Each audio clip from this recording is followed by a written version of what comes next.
لله وكفى وسلام على عباده الذين اصطفى خصوصا على أفضلهم وخاتم النبيين محمد الأمين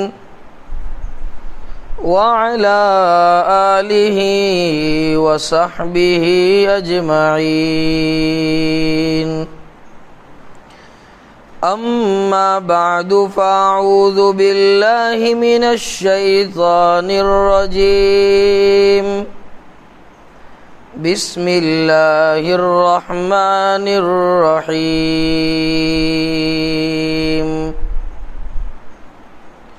ما آتاكم الرسول فخذوه وما نهاكم عنه فانتهوا صدق الله العظيم اللهم صل على سيدنا محمد وعلى آل سيدنا محمد وبارك وسلم۔ چونکہ ربیع الاول کا مہینہ ہے، ولادت تاجدار مدینہ فخر دو عالم صلی اللہ علیہ وسلم کا جو ہے ظہور ہونا بھی اسی مہینے میں ہے، اور وفات رسول اکرم صلی اللہ علیہ وسلم بھی اسی مہینے میں۔ چنانچہ اسی مناسبت سے کہ کیا عادات اور اطوار رہے ہیں نبی کریم صلی اللہ علیہ وسلم کے، اہل بیت کے کیا آداب رہے ہیں، زندگی گزارنے کے طور طریقے کیا رہے ہیں، اور اتباع رسول اکرم صلی اللہ علیہ وسلم کے کیا طریقے رہے ہیں، سرکار کی اتباع کرنے والوں کے کیا طریقے رہے ہیں، یہی موقع ہے، یہی کچھ باتیں پیش خدمت ہے۔ بس دعا ہے اللہ رب العزت سے، اللہ رب العزت جو باتیں کہلوائے اپنے فضل سے مفید ہو ہمارے لیے، آپ کے لیے، اور باعث برکت ہو اور باعث نجات ہو ہمارے لیے۔ چنانچہ قرآن کریم میں اللہ رب العزت نے فرمایا ما آتاکم الرسول فخذوه وما نہاکم عنہ فانتہوا، کہ جو چیز اللہ کے رسول صلی اللہ علیہ وسلم آپ کے پاس لے آئے بس اس کو پکڑ لو، مضبوطی سے تھام لو، اس کو اپنا اوڑھنا اور بچھونا بنا لو، اور زندگی کے ہر شعبے میں اس کو اختیار کرو، اس پر عمل درآمد ہو جاؤ۔ وما نہاکم عنہ فانتہوا، اور جن چیزوں سے فخر دو عالم صلی اللہ علیہ وسلم نے روکا ہے اس چیز سے رک جاؤ۔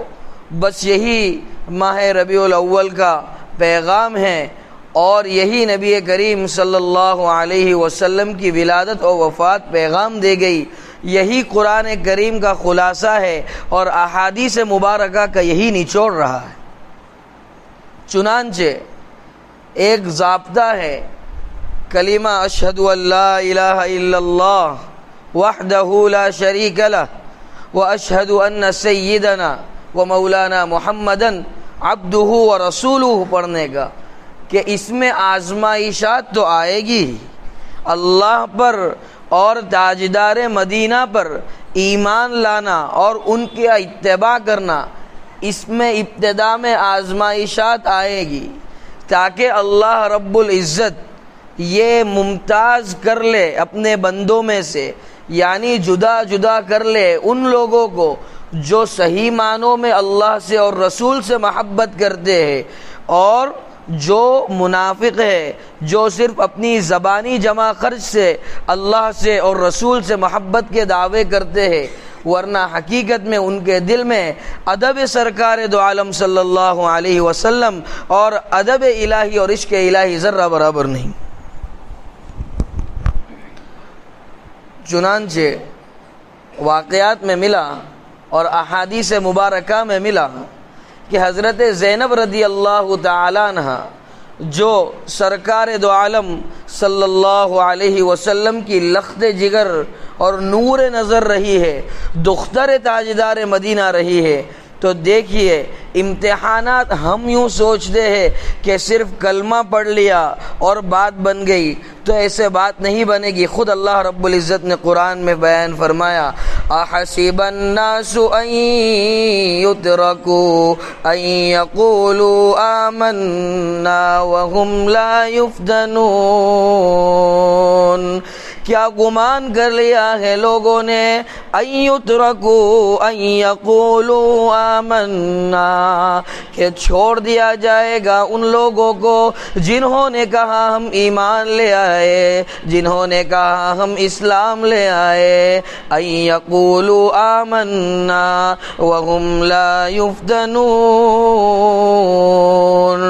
اور ان کو آزمایا نہیں جائے گا، ان کا ایگزام نہیں لیا جائے گا، انہیں جانچا نہیں جائے گا، ان کا امتحان نہیں لیا جائے گا، اختبار کے پول سے انہیں نہیں گزارا جائے گا۔ قرآن نے کہا ایسا اگر گمان کر لیا ہے ایمان لانے والوں نے تو یہ گمان کر لینا بیکار، اس لیے کہ حق کی دعوت لے کر جناب آدم علی نبینا علیہ السلام سے لے کر حضرت محمد رسول اللہ صلی اللہ علیہ وسلم تک جتنے انبیاء کرام علیہ السلام آئے، تمام کا امتحان رہا ہے اور تمام کے اہل خانہ کا امتحان رہا ہے۔ چنانچہ عرض یہ کر رہا تھا کہ حضرت نبی کریم صلی اللہ علیہ وسلم کی دختر حضرت زینب رضی اللہ تعالی عنہ، دیکھیے کیسی آزمائش اور کیسا، حالانکہ بیٹی ہے، اور کس کی بیٹی ہے کہ جس کے صدقے طفیل اللہ رب العزت نے اس دار فانی کو وجود بخشا۔ تاجدار مدینہ کو جب مکہ سے نکلنے پر مجبور کیا گیا تو مدینہ منورہ کی جانب ہجرت فرمائی۔ جب ہجرت فرمائی تو چونکہ حضرت زینب رضی اللہ تعالی عنہ نے اس وقت ہجرت نہیں کی تھی، آنکھوں سے زار و قطار آنسو جاری رہتے تھے تاجدار مدینہ اور والد ماجد کی تڑپ میں اور ان کی ملاقات میں۔ چنانچہ حضرت خدیجہ رضی اللہ تعالیٰ عنہ سے حضرت زینب رضی اللہ تعالیٰ عنہ ہے، اور حضرت خدیجہ کے انتقال کے بعد سنیے نا فضیلت زینب کو کہ حضرت فاطمہ رضی اللہ تعالیٰ عنہ، حضرت ام کلثوم اور حضرت رقیہ، تینوں بہنوں کی پرورش میں بھی جو ہے حضرت زینب کا ہاتھ رہا ہے، اور حضرت زینب کی پرورش میں تاجدار مدینہ کا ہاتھ رہا ہے، اور ساتھ ساتھ خدیجہ رضی اللہ تعالیٰ عنہ کا ہاتھ رہا ہے۔ دیکھیے کیسی تربیت ہوگی، اور اپنی تینوں بہنوں کی بھی تربیت کی۔ اب جب مکہ سے نبی کریم صلی اللہ علیہ وسلم مدینہ کی اور ہجرت فرما گئے تو ایک رات انہوں نے پروگرام بنایا، ارادہ کیا کہ مکہ کو چھوڑ دیں۔ جب مکہ کو چھوڑنے کا ارادہ کیا اور مدینہ کی جانب اپنی سبیل پیدا کی، مدینہ کی جانب راستہ جو ہے چن لیا، حضرت زینب رضی اللہ تعالی عنہ، کفار، منافقین اور سرداران مکہ کو پتہ چل گیا کہ تاجدار مدینہ کی لخت جگر اور نور نظر جا رہی ہے اپنے والد صاحب کے پاس، مدنی کریم صلی اللہ علیہ وسلم کے پاس۔ دیکھیے بتانا مقصود اس سے آزمائش ہے، ہر واقعے کے اندر کوئی نہ کوئی مورل ہوتا ہے، کوئی نہ کوئی سبق ہوتا ہے۔ اس واقعے سے ہمیں کیا سبق لینا ہے کہ جب تاجدار مدینہ کی بیٹی کو اتنا ستایا گیا تو پھر ہم تو چھ پدی اور چھ پدی کا شوربہ، یعنی ہم کس کھیت کی مولی ہے پھر۔ بہرحال عرض یہ کر رہا تھا کہ اب راستے میں کفار و منافقین نے اور سرکش قسم کے سرداران نے جو ہے گھیر لیا اور ان کا تعقب کرتے ہوئے ان کو پکڑ لیا۔ تو حضرت زینب رضی اللہ تعالیٰ عنہ کے دیور ساتھ تھے، انہوں نے کہا کہ دیکھیے یہ آبرو قریش ہے، یہ امانت تاجدار مدینہ ہے، اسے پریشان نہ کرو۔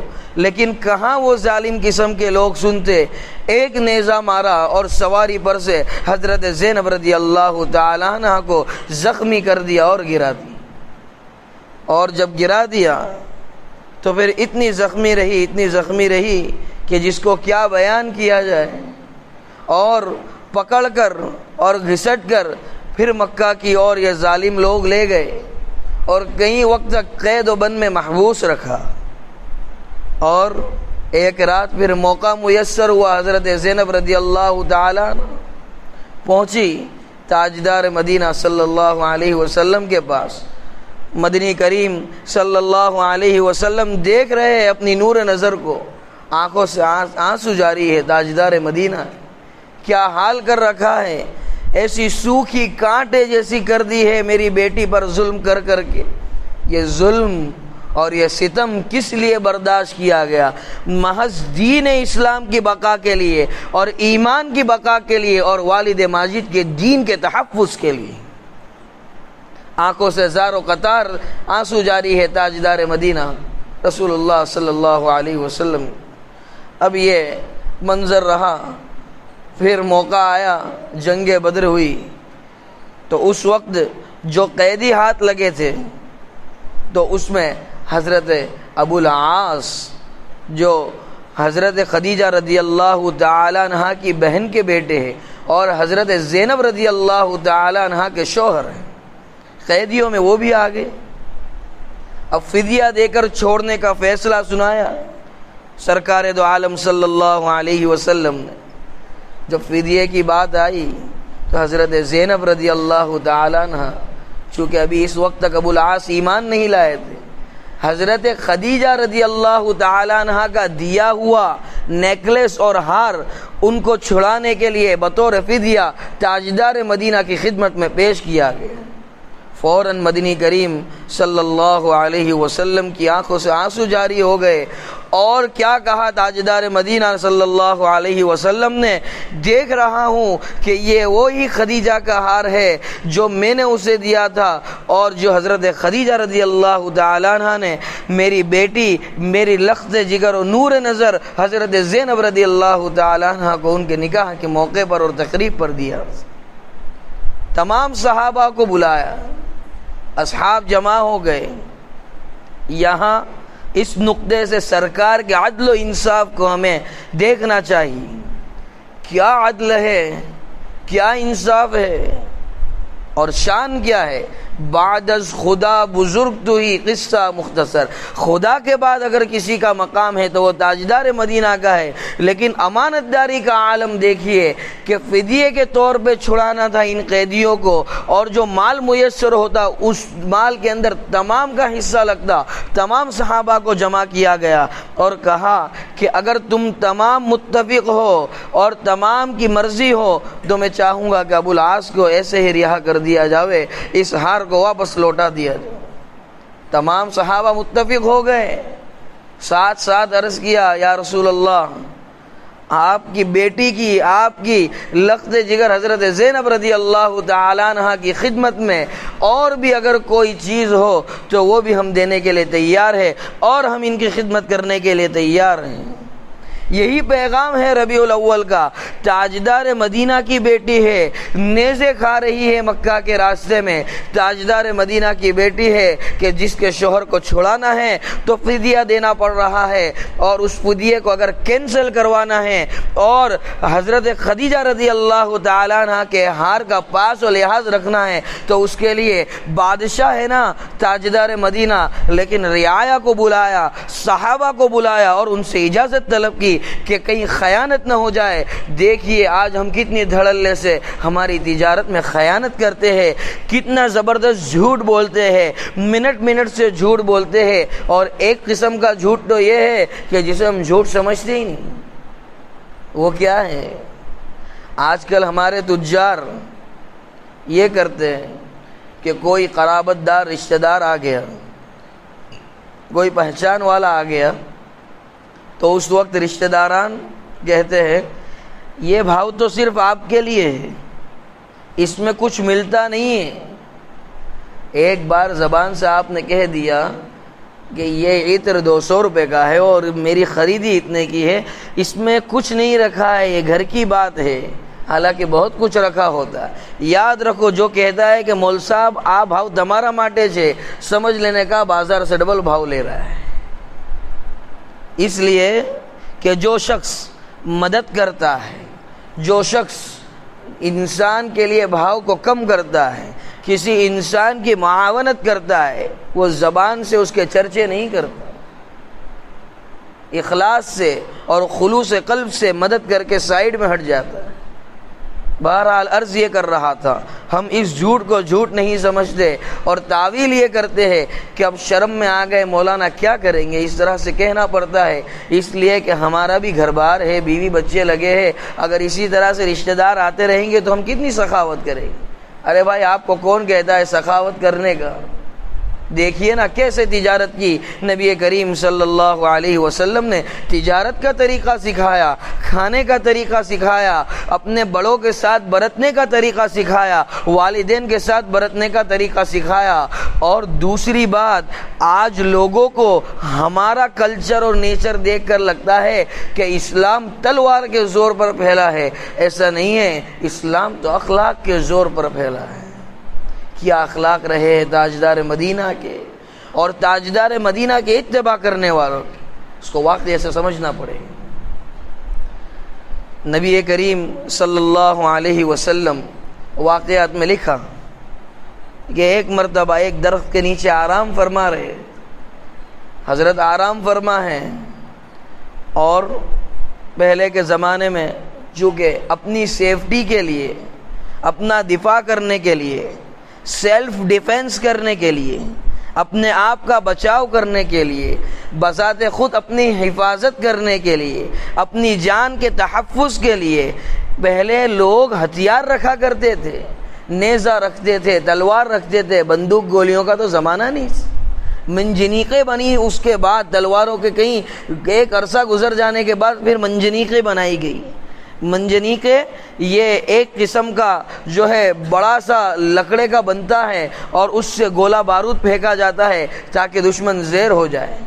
بہرحال عرض یہ کرنا تھا کہ تاجدار مدینہ ایک درخت کے نیچے آرام فرما ہے اور اپنی تلوار، اپنی سیف درخت پر لٹکا دی اور آرام فرما رہے۔ دشمن رسول اکرم صلی اللہ علیہ وسلم پہنچ گیا اور تلوار کو ہاتھ میں لے کر کہا، اے محمد بتاؤ اب مجھ سے تمہیں کون بچائے؟ کوئی گھبراہٹ نہیں تاجدار مدینہ کے چہرے پر، اس لیے کہ ایمان اللہ پر ہے، ایمان قوی ہے، ہر چیز اللہ سے ہونے کا یقین سرکار کے دل میں پیوست ہے۔ اسی لیے تو کہا تھا نا حضرت ابوبکر رضی اللہ تعالی جب جا رہے تھے ہجرت کے لیے مکہ سے مدینہ کی اور، کیا فرمایا؟ لا تحزن ان اللہ معنا، نہ گھبراؤ صدیق، نہ گھبراؤ میرے رفیق، اللہ ہمارے ساتھ ہے، اللہ کی مرضی کے بنا درخت کا کوئی پتا نہیں ہل سکتا، ریت کا کوئی ذرہ نہیں اڑ سکتا، تو پھر یہ درخت اور یہ ذرہ جب نہیں ہل سکتا تو انسان اور دشمن تو بہت دور کی بات۔ اور ایسا ہی ہوا، حفاظت کی اللہ رب العزت نے مکڑی کے ذریعے، مکڑی کے جالے کے ذریعے، کبوتر کے انڈوں کے ذریعے۔ بہرحال کہنے کا حاصل یہ تھا، عقیدہ اور اللہ پر ایمان یہ بہت زبردست ہمارے پاس ویپن ہے جس کو ہم استعمال کر سکتے ہیں کسی بھی دشمن سے بچنے کے لیے، اپنے آپ کی کامیابی کے لیے۔ سرکار کے چہرے پر کوئی گھبراہٹ نہیں، تلوار لے کر کھڑا ہو گیا، بتاؤ اے محمد کون بچائے گا اب تمہیں مجھ سے؟ پرسکون ہو گئے، اطمینان سے جواب دیا، 3 مرتبہ کہا اللہ اللہ اللہ اثر اور ہیبت طاری ہو گئی. اور کیسی ہیبت طاری ہوئی؟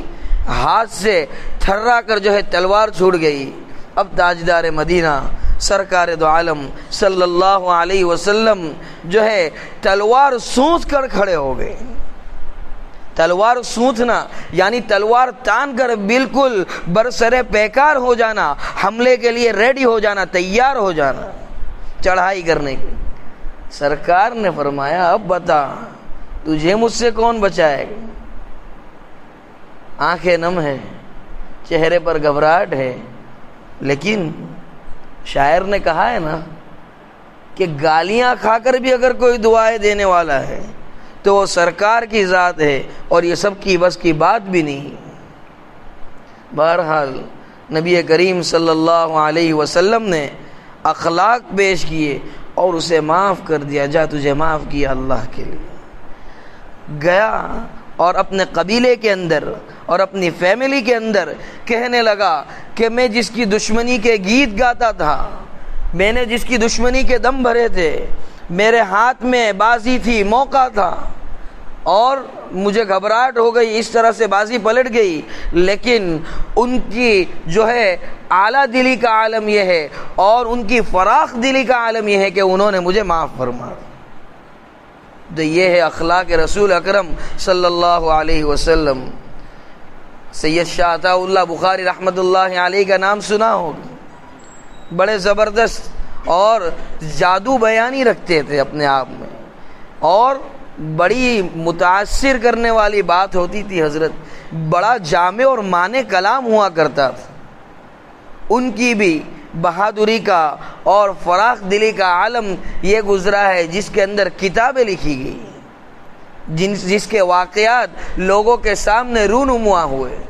بڑی بڑی کتابیں لکھی گئی. حضرت سید شاہ عطا اللہ بخاری رحمۃ اللہ علیہ، حضرت امام اعظم ابو حنیفہ رحمہ اللہ تعالی، ان کے متعلق بھی کتابیں لکھی گئی.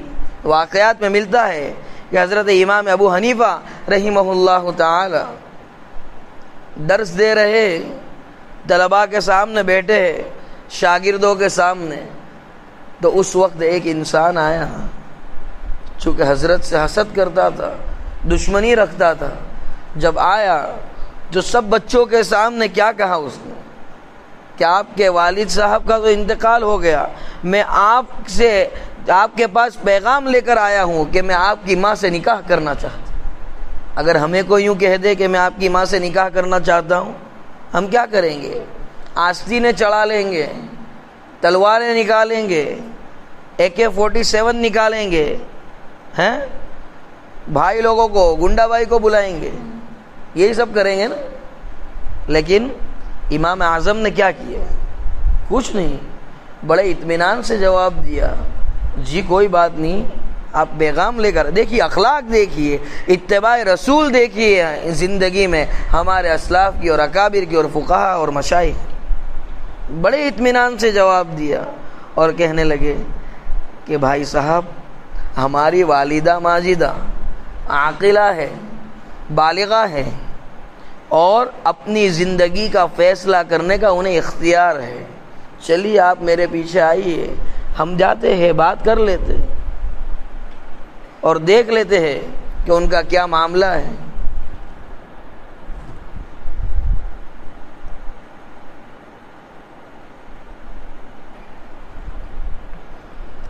ان کا کیا خیال ہے.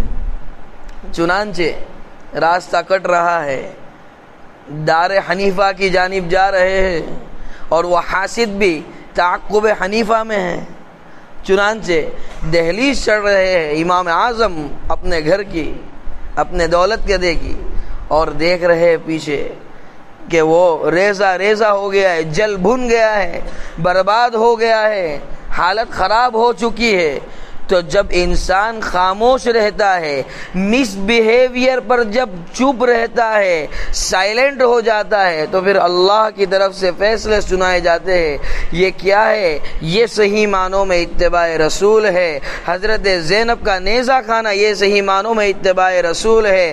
فاقے کرنا حضرت فاطمہ رضی اللہ تعالیٰ عنہ کا یہ صحیح معنوں میں اتباع رسول ہے۔ حضرت حسین رضی اللہ تعالیٰ عنہ کا اپنے سر کو کٹانا یہ صحیح معنوں میں اتباع رسول ہے۔ حضرت حمزہ رضی اللہ تعالیٰ عنہ جو اپنے کلیجے کو ہندا سے چبوا رہے، یہ عشق رسول ہے، یہ عشق الہی۔ قتل کیا جا رہا ہے خانہ کعبہ کے سامنے، صحابہ کو اور اس پر صبر کر رہے، کوئی ہائے واویلا نہیں کر رہے، یہ صحیح معنوں میں اتباع رسول ہے۔ لیکن آج ہم کیا کرتے؟ ہم سے ایسی آزمائشات تو نہیں لی جاتی، ہم سے ایسے امتحانات تو اللہ رب العزت نہیں لیتے۔ یہ تو کچھ واقعات ہوئے اہل خانہ کے، اہل بیت کے، سرکار کے۔ اب کچھ ہم اپنے اوپر غور کریں، آج ہمارا عالم کیا ہے؟ دیکھیے، سرکار نے 3 مرتبہ اللہ کہا، لرزہ طاری ہو گیا، تو صحابہ کرام نے جب سرکار کی مانی اور حمص کے قلعے کا محاصرہ کیا، جب حمص کے قلعے کا محاصرہ کیا تو اب چونکہ یہ غالب آ گئے تھے اصحاب، تو قلعے والوں نے دروازہ بند کر دیا، اب کھول نہیں رہے، اس لیے کہ شکست بالکل دروازے پر ہے۔ جب نہیں کھولا دروازہ، اور وہاں کی ٹھنڈی کی وجہ سے، چونکہ ملک عرب کی گرمی مشہور ہے، تو وہاں کی ٹھنڈی کی وجہ سے صحابہ کرام رضوان اللہ تعالی علیہم اجمعین کی انگلیاں خون سوکھ سوکھ کر گرنے لگی۔ سپاہ سالار جو صحابی تھے ان سے شکایت کی گئی کہ اب ہم جو ہے کنٹال گئے ہیں، اب ہم بیمار ہو رہے ہیں، تو اب کیا ہے؟ تو کیا کہا تمام نے مل کر، اب صرف ایک ہی راستہ ہے، لفظ اللہ کو پکارا جاوے، اللہ کے نام کو لیا جاوے، اس لیے کہ اللہ کے نام میں بڑی تاثیر ہے۔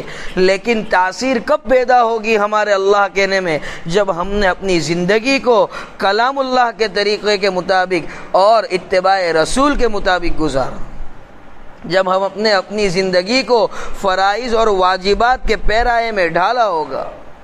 بہرحال صحابہ نے ایک جٹ ہو کر لفظ اللہ کی ضرب لگائی، اور ایسی ضرب لگائی کہ قلعے کی دیواریں گر پڑی۔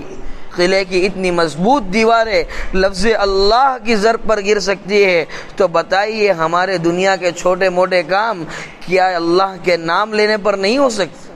کیا اللہ کا نام لینا اتنی چھوٹی بات؟ قرآن کیا کہتا ہے؟ الذین آمنوا وتطمئن قلوبهم بذکر اللہ الا بذکر اللہ تطمئن القلوب۔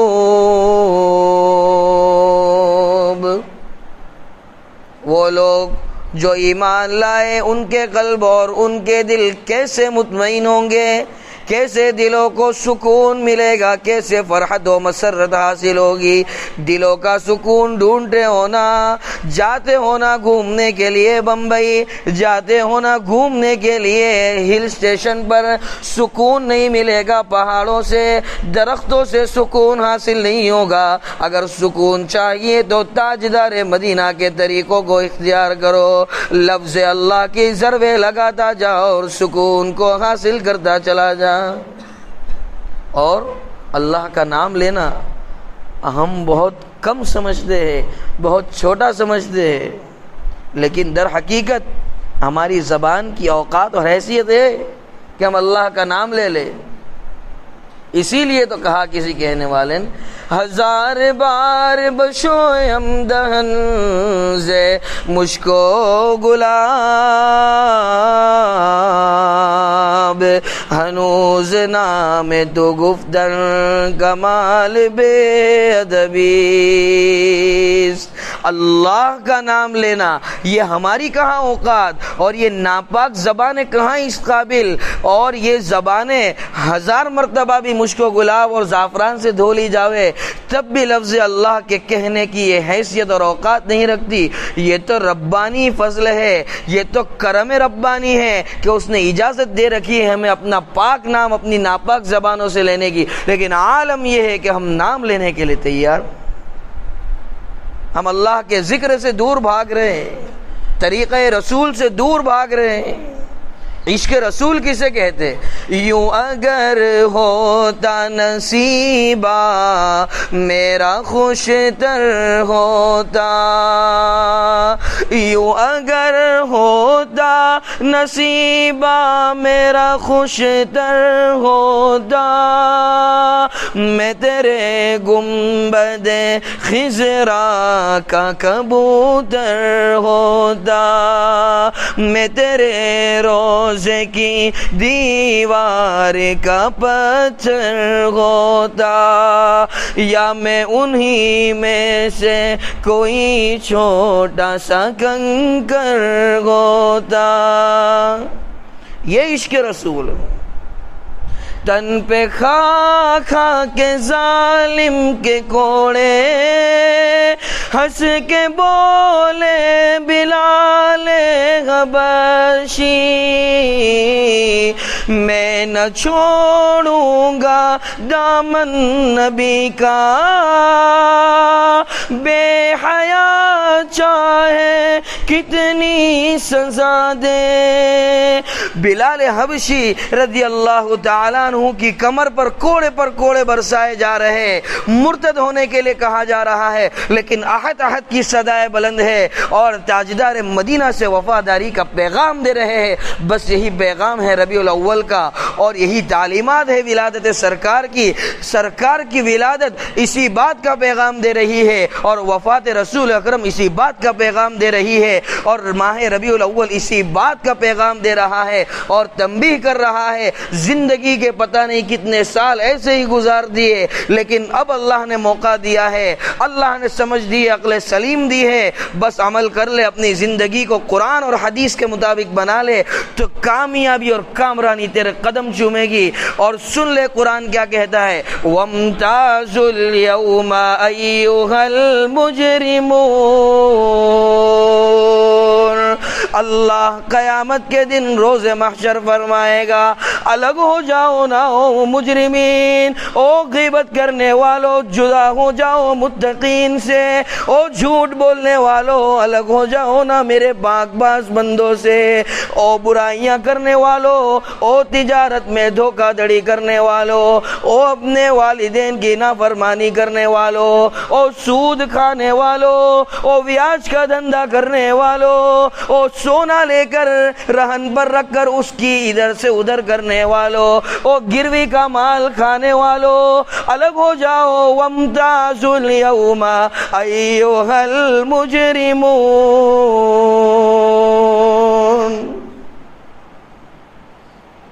بہت کھایا ہے، لومڑی جیسی چالیں چلی ہے لوگوں سے۔ ویل للمطففین،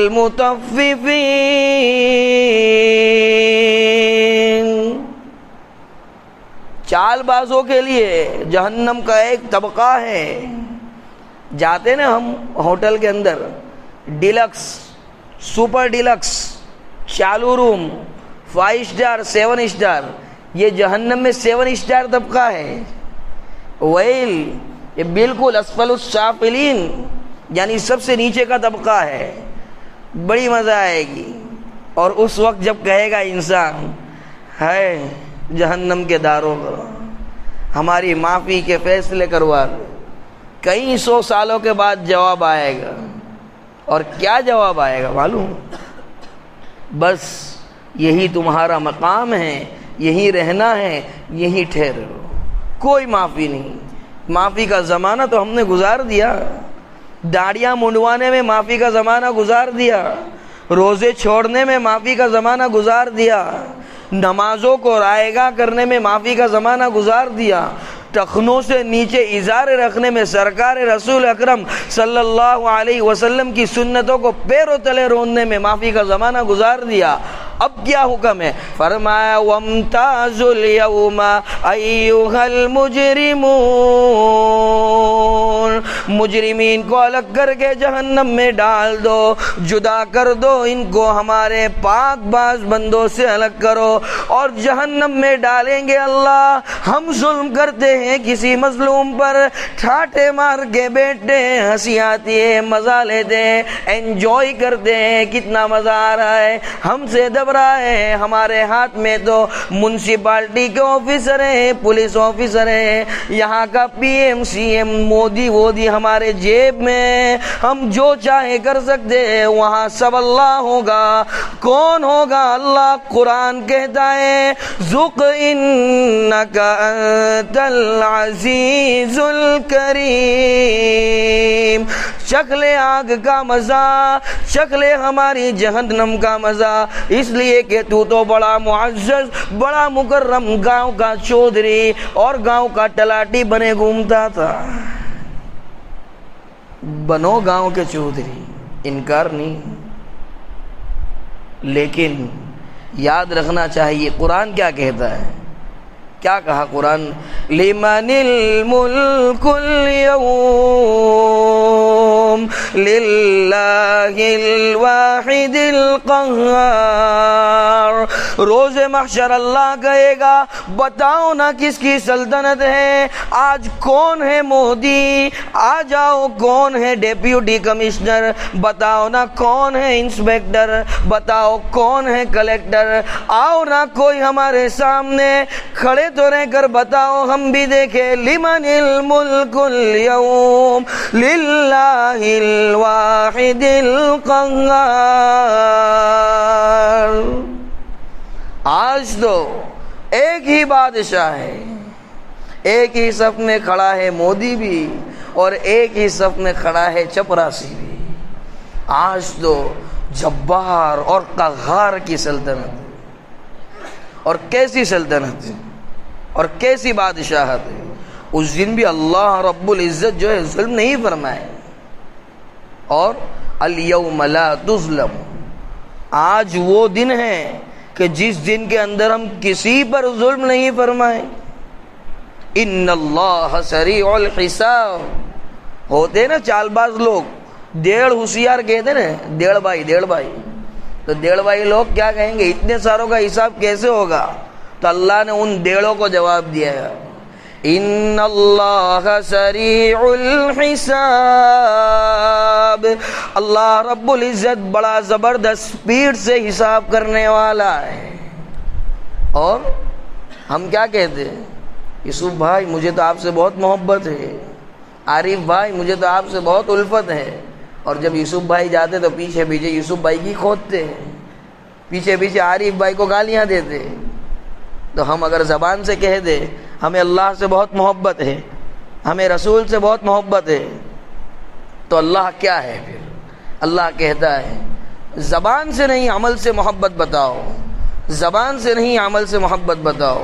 اس لیے کہ ان اللہ علیم بذات الصدور. اللہ رب العزت خوب واقف ہے اور خوب جانتے ہیں تمہارے دل کے بھیدوں کو. اور جلوت میں تو ہم بھی بڑے باکمال معلوم ہوتے ہیں، آپ لوگ بھی بڑے باکمال معلوم ہوتے ہیں، لیکن اصل کیا ہے؟ اصل تو خلوت ہے. خلوت میں ہمارے استاد محترم حضرت مولانا عمار صاحب ندوی لمباڑا دامت برکاتہم العالیہ بڑے زبردست، بڑے ذہین اور اللہ رب العزت نے بڑے کمالات سے نوازا ہے. حضرت کی تواضع، حضرت کی انکساری، ہم نے ان سے جلالین شریف پڑھی اور بلاغت پڑھی، فصاحت پڑھی. بڑے زبردست اور بڑے نرم دل انسان. انہوں نے ایک مرتبہ کہا یہاں تو ہمارے سامنے تم پڑھتے ہو، بہت صوفی بنتے ہو، ہم پڑھاتے ہیں، ہم بڑے صوفی بنتے ہیں، لیکن یاد رکھو سورہ طارق کا پیغام اور اسے اپنے گھر کی دیواروں پر لگاؤ اور اس کا ترجمہ ذہن میں رکھو. کیا فرماتا ہے اللہ رب العزت؟ فرمایا یوم تبل السرائر، آج تمہارے بھیدوں کو اور تمہارے رازوں کو LCD کے اندر 3D کوالٹی کے اندر دکھایا جائے گا کہ کون سی گلی کے اندر، کون سے گلی کے ناکے پہ اور کون سے دروازے کے اندر کس حسینہ کے ساتھ انہوں نے آنکھیں لڑائی تھی، کون سے پان کے گلے پر جا کر کس کے خلاف سازشیں رچی تھی، ارے کون سے مولوی کو پریشان کیا تھا، مولانا 10 منٹ کی نماز ہو جاتی ہے، بھانوان پڑتا ہے کہ نہیں، کام دھندے والے لوگ ہیں ہم، کون سی مسجد میں جا کر اس طرح سے انگلی جو ہے گھما کر کسی مسجد کے مؤذن کو رسوا کیا تھا، کیم بانگی صاحب تم نے دیکھا تو نہیں آٹلی دھول ہوئی یہاں او چالے گئی۔ ہاں یہ بانگی ہے نا، بانگی جس کو ہم بانگی کہتے ہیں، اس کو بانگی مت کہو، اس کو مؤذن کہو، اس لیے کہ اس کا وہ مقام ہے آیا ہے کہ کل قیامت کے دن اس کی گردن سب سے اونچی ہوگی، اس کا مقام سب سے اونچا ہوگا، اس لیے کہ کس چیز کی دعوت دے رہا ہے، یہ کیا دعوت دے رہا ہے؟ ایسا کہہ رہا ہے کہ آ کے مجھے 500,000 دو، یہ کس چیز کی دعوت دے رہا ہے؟ اس چیز کی دعوت دے رہا ہے کہ آؤ میرے پاس، آپ کو ماموں بناتا ہوں میں، آؤ میرے پاس، آؤ بیوقوفوں میں آپ کو بیوقوف بناتا ہوں۔ نہیں، کیا کہتا ہے؟ فرمایا اللہ اکبر، اللہ اکبر، اللہ سب سے بڑا ہے، اللہ سب سے بڑا ہے، اشہد ان لا الہ الا اللہ، اور میں گواہی دیتا ہوں اس بات کی کہ سوائے پروردگار کے اللہ رب العزت کے کوئی معبود نہیں، کوئی عبادت کے لائق نہیں، کوئی پالنہار نہیں، کوئی پروردگار نہیں، واشہد ان محمد رسول اللہ، اور میں گواہی دیتا ہوں اس بات کی کہ اللہ رب العزت کے بندے اور رسول ہیں محمد رسول صلی اللہ علیہ وسلم۔ اور مین چیز تو اب حی علی الصلاۃ،